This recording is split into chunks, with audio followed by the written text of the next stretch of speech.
The next way to learn is from other people's experiences. And remember, you can learn from other people whether they have done it right or wrong.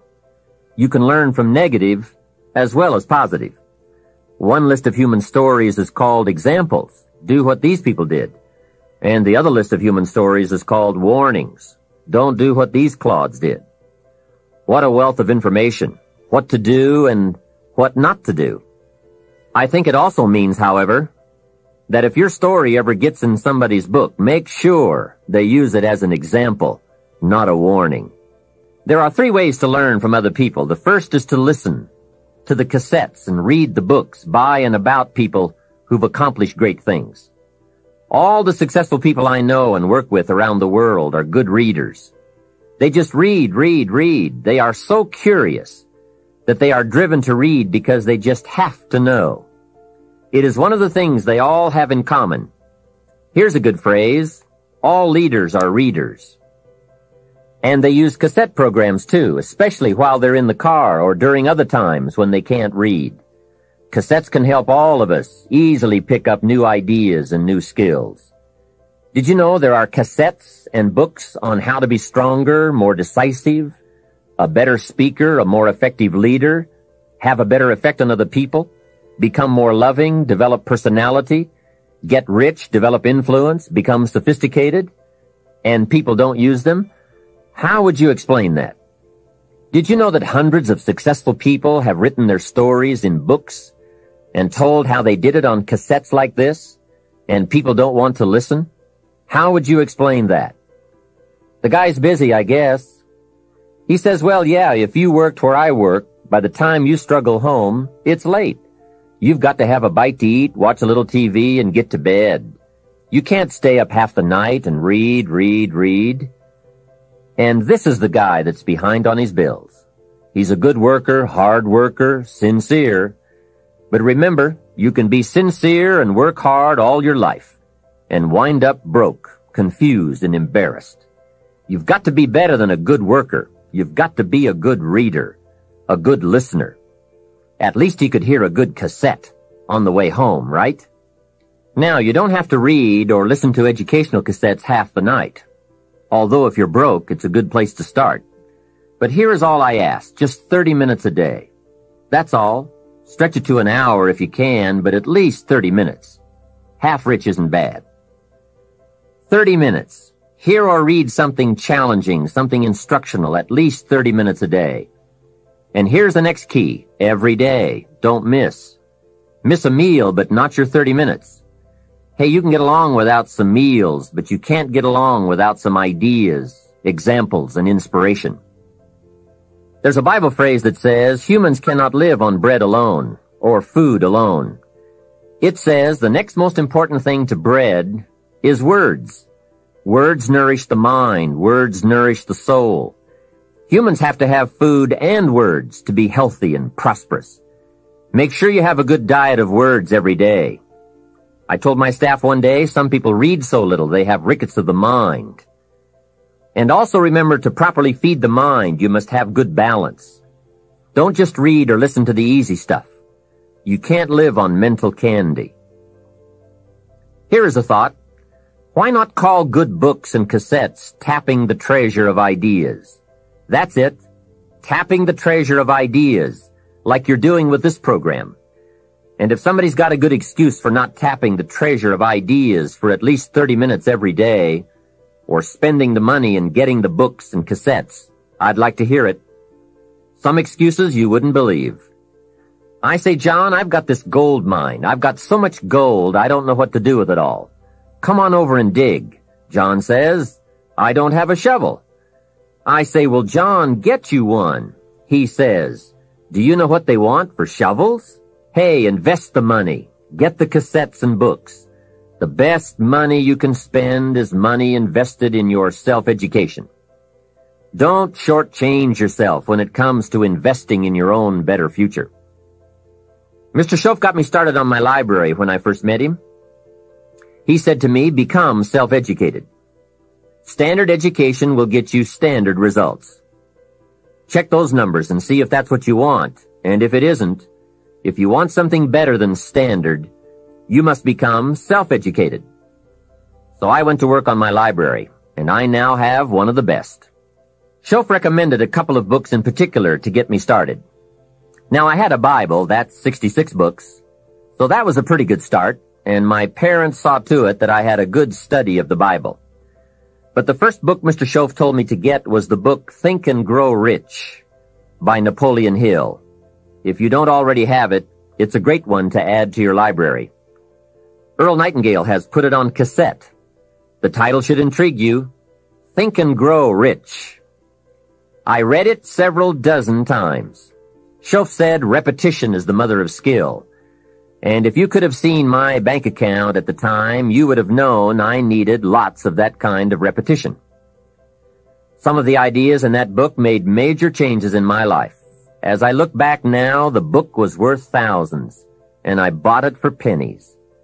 I learned a very valuable lesson. There can be a great deal of difference between cost and value. Before I met Mr. Shoaff, I used to ask, how much does it cost? After I met him, however, I soon learned to ask, how much is it worth?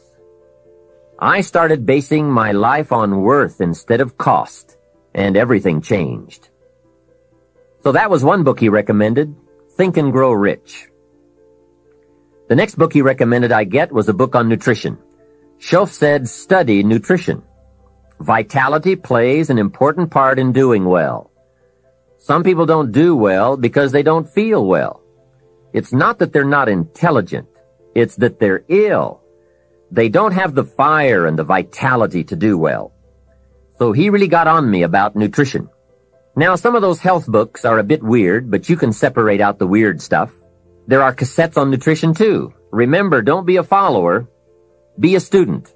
Someone says, I read this book. Should I follow? And the answer is no. Read at least 2 books and make up your own mind. Don't be a follower. Be a student.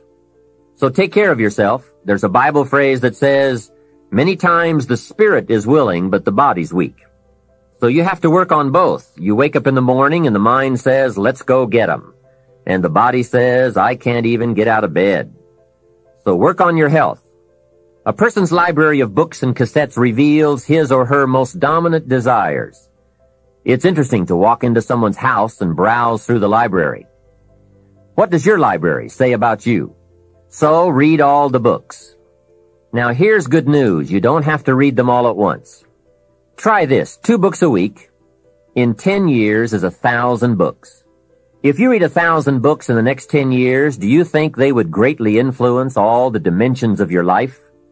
The answer is, of course. Well, here's what's exciting. It's only 2 books a week.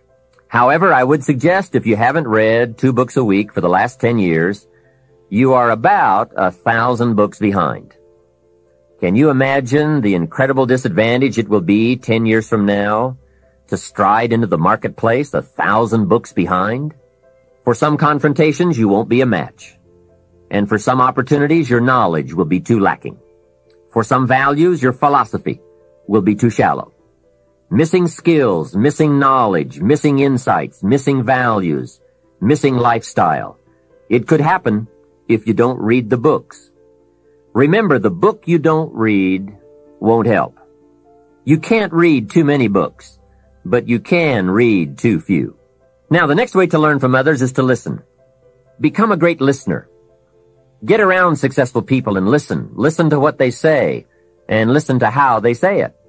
There is something to be said for style as well as content. And never has listening to successful people been easier or less costly than it is today. With cassettes like the one you're listening to now, you can own cassette programs by and about the most successful people in any field. And you can listen to their ideas while you do something else. While driving your car, exercising, getting dressed in the morning, anytime. Listen over and over again until their ideas become your ideas, their inspiration, your inspiration. A lot of the books you're anxious to read, such as Think and Grow Rich, have been condensed and narrated on cassette. Your cassette library of great authors and ideas can be the investment with the greatest return of all. Great cassettes will do more than teach you great ideas. They'll also remind you of the important things you already know but sometimes forget. They'll lift your spirit. They'll keep your mind on what's important, on your goal and how you can achieve it. And what a modest investment for the seeds of fortune. Ideas well written, well spoken, well received, well learned, and well invested can be your driving life force for wealth and happiness. Here's another way to succeed by listening. Choose a really successful person and take him or her out to dinner and listen. Ask questions and listen. If a man is poor, he can really help himself by taking a rich person out to dinner and listening. Spend $50, $60, $80, or $100. Go for the full 9 courses. Start with the hors d'oeuvres. Ask questions. The salad takes 15 minutes. Keep the conversation going. The biggest steak in town takes 45 minutes. Keep it rolling. Ask more questions. Pour on the dessert. Stretch the meal about 2 hours. See, if you get someone successful to eat and talk for 2 hours, he or she may drop ideas in your lap that could change your life. Multiply your income by 2, by 3, by 5. But you're right. Poor people don't usually take rich people out to dinner. That's the problem. The man says if he's rich, let him buy his own dinner. I'm not coming up with any money. And besides, if you worked where I work, by the time you struggle home, it's late. You've got to have a bite to eat, watch a little TV, and get to bed. You can't spend all that time trying to find a rich man to feed. And this man's behind on his installment payments. Behind. He's a good worker, hard worker, sincere. But remember, you can work hard and be sincere all your life and wind up broke and unhappy. You've got to be better than a good worker. You've got to be a good listener. The third way to learn from others is to observe. Watch what successful people do. Here's why. Success leaves clues. Watch how the man shakes hands. I have a great suggestion for the cassettes and the books and the lectures, the seminars and the videos you need for a constant flow of ideas and inspiration. Set up an educational fund. Take a portion of your income each month and set it aside to invest in all the means of the search for knowledge. Remember, the best money spent is the money spent to cultivate the genius of your own mind and spirit. Make sure you don't spend more for accommodation than you do for education. The money, small price. The promise, unlimited potential. Next is the time. That is a valuable expenditure. I understand that. To ask people for their money, that's one thing, but to ask them for their time, that's a major request. But I don't know any shortcuts to this. It takes time, precious time. The time you spend is that much less time you have to spend. You can get more money, but you can't get more time. However, life has a unique way of rewarding high investment with high return. This major investment you're making now, listening, could be that small fine-tuning you need for major accomplishment. And last, the investment in effort. There is a great deal of difference in casual listening and serious listening. Listening to know, listening to learn, listening that opens up the whole mental and spiritual process is truly an investment in effort. Bringing heavy attention to bear, that takes effort. A mental rifle shot to strike the idea target. That takes a great deal of concentrated effort. However, this effort, high-gear mental machinery, is the effort investment that opens the floodgates where ideas can work their magic for you in the marketplace. Personal development is truly the key to the good life. You see, what you become is far more important than what you get. The most important question to ask on the job is not, what am I getting? The most important question is, what am I becoming? However, it is also true that what you become directly influences what you get. Most of what we have attracted by the person we have become. So here's the great challenge of life. You can have more than you've got because you can become more than you are. That is the great focus of attention for life change. Now, on the other side of the coin, it reads, unless you change how you are, you'll always have what you've got. I've discovered that income does not usually exceed personal development. Sometimes income takes a lucky jump, but unless you keep growing out where it is, it will usually come back where you are. If someone hands you $1 million, best you become a millionaire quickly, so you can keep the money. Life has strange ways. A very rich man once said, if you took all the money in the world and divided it equally among everybody, it would soon all be back in the same pockets.